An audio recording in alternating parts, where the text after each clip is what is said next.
Okay, guys, one more activity for today, and then you're going to take another quiz to practice what we're about to talk about. Okay, so context clues. This is something that you guys have been practicing for a while, and I don't know if you've ever been given strategies to figure out the meaning of new words, but I love this anchor chart that this teacher made because it gives you some strategies to figure out the meaning of words. But today, I just want to focus on synonyms and antonyms. If you look at the chart right here in the middle where it has synonyms and antonyms, let's look at synonyms first. It says, Mr. Fry is quite affable. In fact, he reminds me of Miss Baker. Do you remember how kind she was? Okay, so if Mr. Fry is like Miss Baker and Miss Baker was kind, then a synonym for affable must be kind. See how that works? Let's try an antonym. I miss Mr. Fry. Our new principal is cranky and unapproachable. Mr. Fry was so affable. So Mr. Fry and the new principal must be totally different. If the new principal is cranky and unapproachable, again, affable must be kind and friendly. So let's try this with some new words, and I want you to think about it on your own first. Let's try synonym first, okay? The young girl was always aloof. She always seemed unsociable, unapproachable, and uninterested.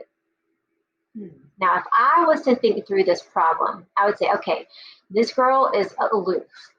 So she is unsociable, she's unapproachable, she's uninterested. If she's unsociable, she must not be very friendly.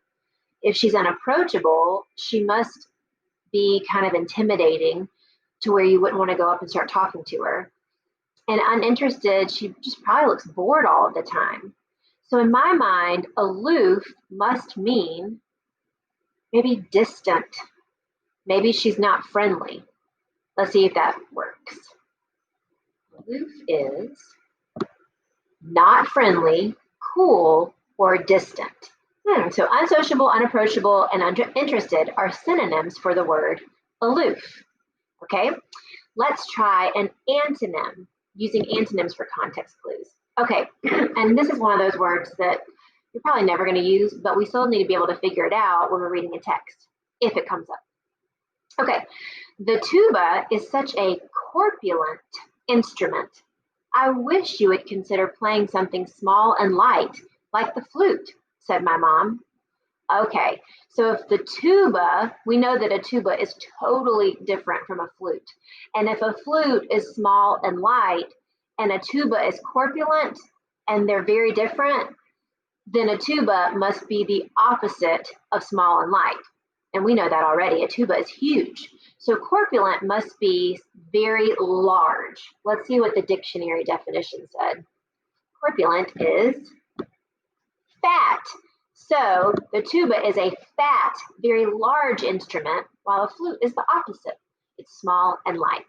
What I want you to do now for the last step is practice using synonym clues and antonym clues on the quizzes game. That's step 5.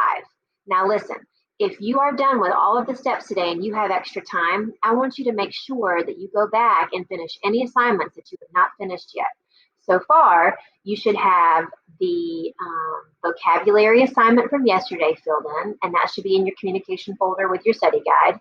You should also have the very first assignment that I gave you, which was prefixes EX and E and the Greek root fon.